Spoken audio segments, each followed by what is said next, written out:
How's it going, everybody? It's your boy, and today's video is going to be different. It's going to be about university, apprenticeships, and how to get jobs and stuff like that, and what you can do and how to learn from my mistakes. So let's do this. So the first thing is, I'm only going to be talking from a British perspective, but I think this could potentially lead into other countries, but I don't know. But this is just from my perspective and my opinion. So the first thing is what I did wrong. What I did wrong was I picked a useless degree. I did history, and it's only really good for teaching and academia and museum stuff or archaeology. But then again, you could just get an archaeology degree, but there's overlap, like a lot of subjects have. It's only really good for those three things. It's not really good for getting a job elsewhere. I mean, what transferable skills do I have? They said I had, but I don't really. Employers don't look at my degree and go, he must have these skills, because this is what they do in university. They will pick up their degree and say, employers are looking for historians, employers are looking for philosophers and writers, when they're not.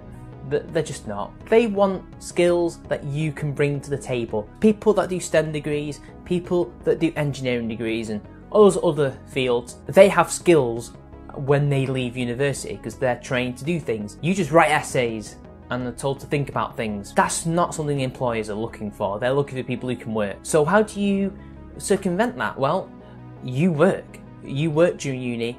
You work preferably even before that, when you're about 16 or 18, or even when you're 13. Some people work when they were kids until the day they die. Preferably you work throughout your whole university life. Don't do too many jobs though, because employers get prissy and think, oh, he's not loyal, he's just going to leave after 6 months. So do a few jobs here and there, but make sure you work there at least long enough that you look loyal to them on your CV. Because the more experience you have, the better chance you have of getting a job outside of university, and that can lead to better things in life. Because those of us who have the useless degrees, we're in an uphill battle against those who don't, because they might not necessarily have to work in order to get a job. So you're at a disadvantage. You have to work and prove that you can do these things. You're not just a useless person who has been dumped out of universities and into real life with no experience whatsoever, no life experience. Because it's not just doing the work, it's people. You've got to be able to work with people. And as we've heard countless times about my generation, apparently we're not very good at working with people, at least those of them who lived sheltered lives and never worked when they're at uni. So those of you who are like that, work. So for those of you who don't necessarily want to go to uni, and those of you who want to do something else, apprenticeships and traineeships are for you. They're probably these days better than most degrees, because degrees are a dime a dozen, so anybody can get a degree. But we'll get into that bit a little later. What you really want is to get an apprenticeship in a field that gives you skilled work and that it's in demand. So plumbing, believe it or not, is in demand, and that actually pays really well. Engineering, you don't just have to get a degree in it in order to become an engineer. You can be in apprenticeships, or electricians and things like that, and that can end up leading to other things. Also, let's not forget that eventually you will be able to get a job in your field. You can even run your own business in a couple of years, and you get paid while doing it. Well, students don't get paid to be students. They have, yes, student finance in this country. We have student finance, but it's a lump sum that you have to pay back in years' time. You don't get to pay back those wages if you're an apprentice. You work for that shit. So you're already at an advantage financially. Just make sure that you look after your money. Of course, it's not all roses. I'm not saying apprenticeships are all roses, because if there's no demand, you don't get a job. And if it's an apprenticeship that's not paid, you need to get another job on the side that will help pay for you. So one person I used to work with used to do that, and now he's an engineer. So there you go. I would actually do that if you don't get a paid apprenticeship or a traineeship or an internship. You should always have a job on the side that you can do, definitely. Now back to university and working. It doesn't matter if you live in the town your university is in, or if you don't, get a job. I mean, if you don't live there and you go there every year for uni, you have to get a job. You have to pay for your university accommodation or student housing, rent. You have to. I would tell people who live in the native area to get a job, because I didn't do that until much later on in my university life, towards the very end, and I regret that, because you don't get the experience that employers want. Yes, they're willing to employ students, but I think they're far more likely to employ you when you're doing your degree than they actually are when you are not doing a degree. I had to wait 2 years just to get this, believe it or not, and this is why I have grey hairs. Being on the dole just gives you this kind of stress that you just you don't get anywhere else. It ages you in many ways. Having a degree can actually be limiting because you can't do an apprenticeship in this country if you have a degree. You will be looked at, if you have no work experience whatsoever, as just, oh, why should I employ this person when I can employ this other person who has loads of experience? Or this other person who does have the same degree but has more work experience. And let's not forget that they can judge you on that. It's useless. What does he give me? The skills, as I mentioned before. It's an uphill battle. If you have a degree that is needed by employers, you're not set, but you have a greater chance of succeeding. And let's not forget, on average, apparently, this is what I've been told, people who don't even have degrees do much better than people with degrees. Because again, as I mentioned before, degrees are a dime a dozen these days.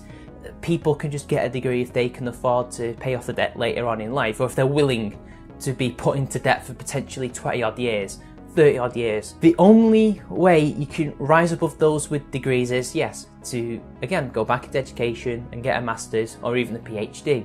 A master's is probably the best bet for people because they're not a dime a dozen yet. They're not so easy to acquire for people. Most people just have degrees and that's that. And the best thing about master's degrees is you can pretty much get them whenever you want once you get your degree, and it's good enough. I think most universities, the good ones, want 2-1s, and I had a 2-1. I don't think it really matters unless it's really, really good. I don't think it really matters too much about what kind of 2-1 it is. Because in Britain we have 2-1 second class, first class. I don't know the difference. I think it's just grading because in Britain at the least you have 40 as a pass, anything below that's a fail, 50 is a 2-2, 60 is a 2-1, 70 and above is a first. And basically you can imagine it being in America or in high school. Basically fail is an F, pass is a D, 2-2 is a C, 2-1 might be a B or maybe an A, and the first is either an A or an A star. It's a lot of overlap there, as you can probably tell, and it's probably not the best metaphor, but that's what it is. So don't worry too much if you get a 2-1 second class, they'll most likely accept you. And the best thing about masters is some of these degrees can open up to different kind of masters. So my degree, I can go into and do journalism or English or philosophy or other things. But the thing is, you might not be able to do another degree. I mean, you could in theory maybe. Some people do get 2 degrees, but that's just more debt. And apparently some universities don't take on people with already 1 degree. So see how limiting it is? So you're better off just getting a master's. Another thing to do is maybe to seek out people who have contacts within certain industries who can probably get you some work experience. Because remember, you've got to get contacts in some places. You have to know people. It's not a meritocracy. As much as people like to say, most of society isn't. It's all about who you know. But don't worry, I'm not trying to doom and gloom everybody. Honestly, if you want to go to university, go to university. Just make sure that you do the right things. You study hard, you work hard, you get the experience. Don't worry, I'm not saying you have to just work every single day. No, of course you can go out and have fun. The best thing about work is that once you realise you can negotiate with managers or ask them for days off that you are entitled to. In this country, you're entitled to a certain amount of weeks holiday or leave. You can do that. There's nothing against that. They can't stop you from getting that entitled leave unless you go over it, which I wouldn't recommend. Save it. You can negotiate with them. They employ students for a reason. They're willing to employ part-time staff. So again, they're willing to negotiate with you. And again, like, having a degree is great. It's good for the soul in many ways because you feel a sense of accomplishment.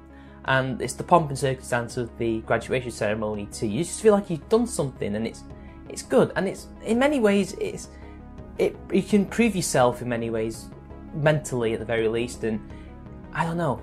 It is a status symbol in many ways, but less so now. So, to summarise, if you're going to go to university, preferably do a degree that will get you a job, something like STEM or anything, if you can do it. If you're going to do something that isn't like that, that is deemed worthless or useless, just work. Get a job, get experience, because that will give you as much of a chance of them to get a job. If you're not going to, get an apprenticeship or traineeship, or if you're not going to do any of those things, just work. Work, and eventually you can get enough money to maybe get a loan or something else. You can start your own business, or you can even go and get a degree yourself and pay for that. So again, the world's your oyster if you don't have a degree or an apprenticeship. Now, I will say before I leave, I don't know if people who have done an apprenticeship can get a degree, so I'd have to look that up later, but Anyway, I think I'll end it there. It's been your boy. I'll see you later.